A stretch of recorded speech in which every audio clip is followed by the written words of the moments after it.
I'm delighted to welcome today Fred De Fossard from the Prosperity Institute, who has produced a report outlining some of the gigantic costs that there would be if we went back into a customs union to very few benefits. Fred, could you outline what you're actually saying? Why do you think the customs union, which sounds quite a nice idea and way of encouraging free trade, to actually cost the UK economy, I think, £40 billion? Good morning, Jacob. Thank you very much for having me on. The customs union has come back to political discussion recently. The Liberal Democrats seem to be campaigning that Britain should rejoin the customs union. Many Labour MPs are. I think even some cabinet ministers are at the moment.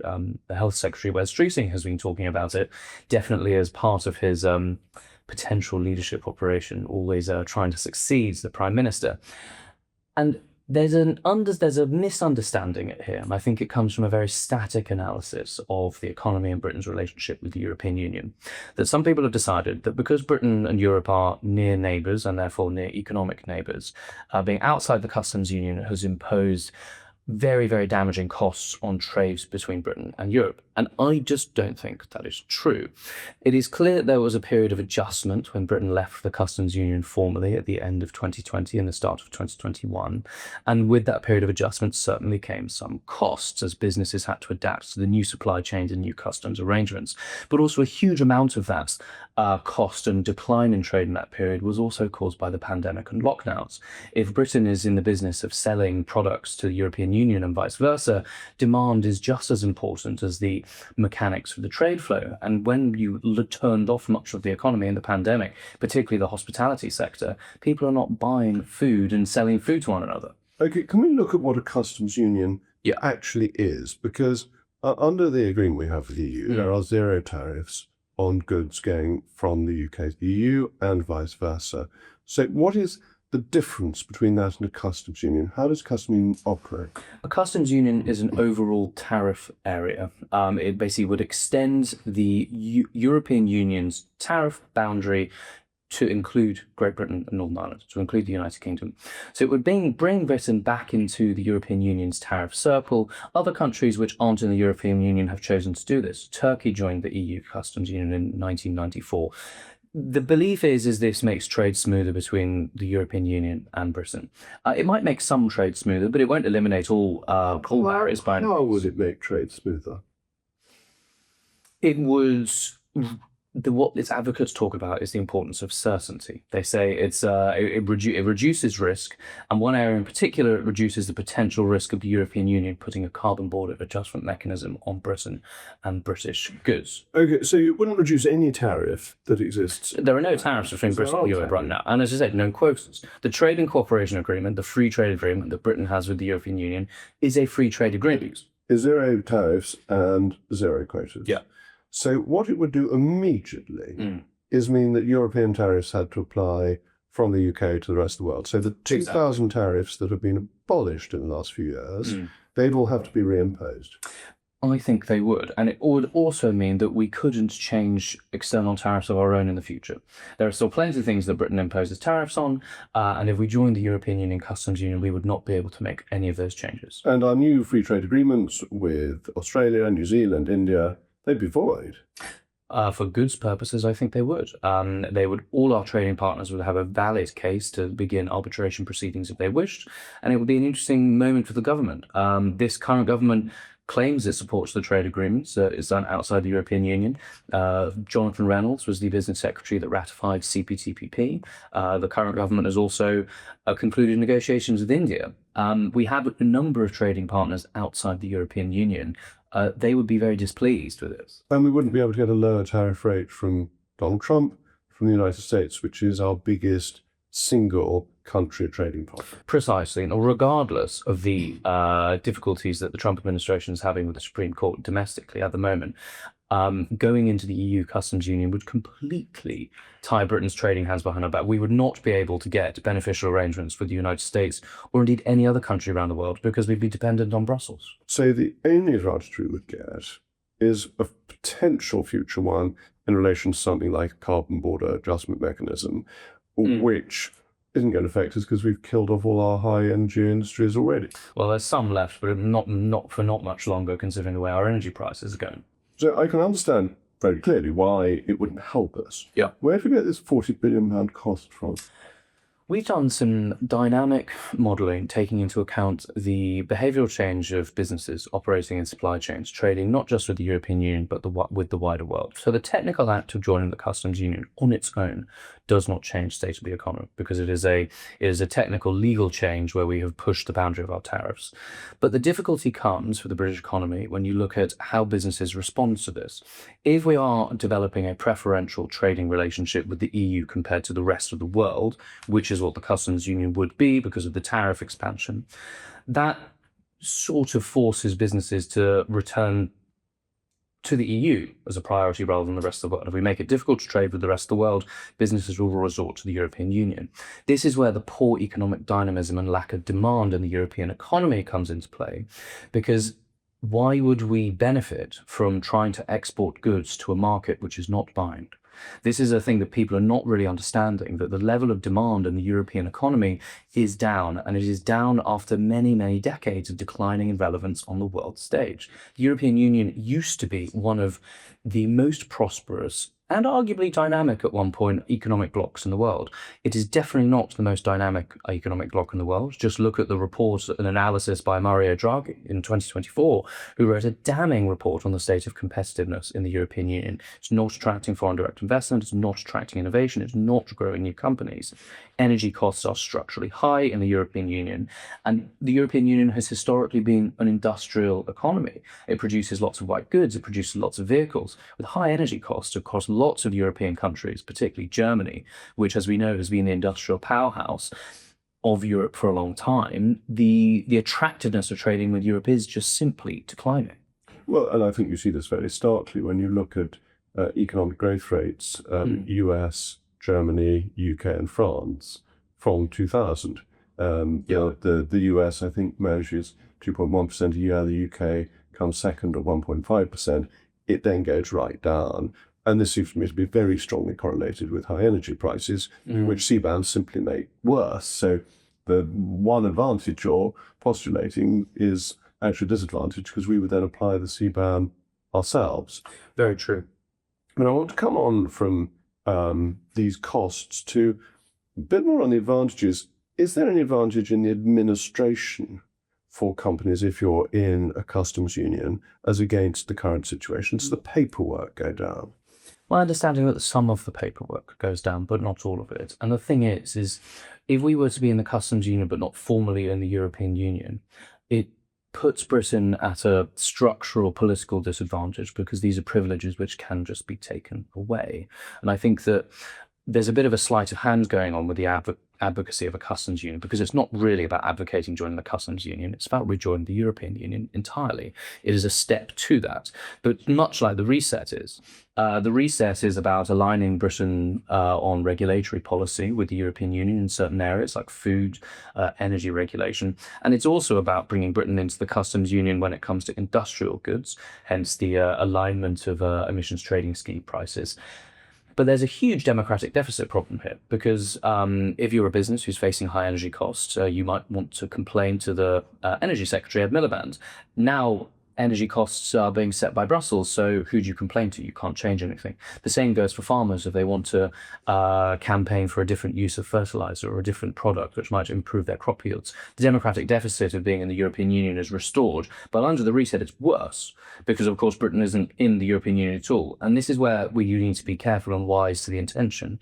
The intention is ultimately to build a case for rejoining the European Union entirely. And the next stage would be the single market, because in a way, a customs union is only beneficial if you live in a world of very high tariffs and you are in a free trade area that is geographically limited. Because many of the protocols remain very similar. You've still got to produce export paperwork and so on and so forth. With the single market, that all goes. But with the single market, the UK would have to accept the EU's rules on AI, which have basically stopped AI very nicely, on gene editing and other agricultural developments. And I think GB News worked out that there were 112 miles of regulations that have been printed by the EU since we left, all of which we would have to apply. Have you done any calculations on the cost of that? We are going to, but this is a much bigger and lengthier task. And there are some other areas where we would have to accept EU regulations where there has been divergence to our benefit recently. Financial services. It really is the economic jewel in the British crown. And while there might have been some problems with the 2023 Financial Services Markets Act, fundamentally it represented a welcome departure from the European Union way of doing things to a more principles-based regulatory system. The European Union has been going in the opposite direction, so we'd have to reverse our regulatory changes there. Well, very interestingly, the City of London, who were the standard bearers for remaining in the European Union, who were very cross about our vote to leave, are now saying, well, if you rejoin the single market, if you have a reset, please exclude the city. We don't want to be part of it. Precisely, because they've realised the benefits of sovereignty and democracy and competition. Those benefits all sectors in the British economy and indeed the British people. Other things which would be hugely costly, which I'm not sure people appreciate, is we talked about ETS, which is the cost of energy for industrial goods. The European Union is introducing a new form of ETS called ETS2, where they are expanding additional carbon pricing to the cost of transport, to the cost of domestic heating, to the cost of building houses. So that means the cost of concrete is going to go through the roof, the cost of tarmac is going to go through the roof. They're going to add climate-related charges to almost every piece of physical infrastructure and physical products and building materials in the European Union. We are mercifully free of that for the time being. Now, maybe the government might push to align with it, but like they've aligned with ETS1, but they haven't mentioned that so far. If we were to join the European single market, we would have to do that. And this is why the customs union policy is so toxic, because if it reasserts the economic gravity of the European Union to the British economy, then its advocates will say, well, then the easier thing to do will just be aligned with all regulations to make it easier for us to trade with the European Union. But that doesn't get over the fact that the European Union economy is fundamentally structurally weak.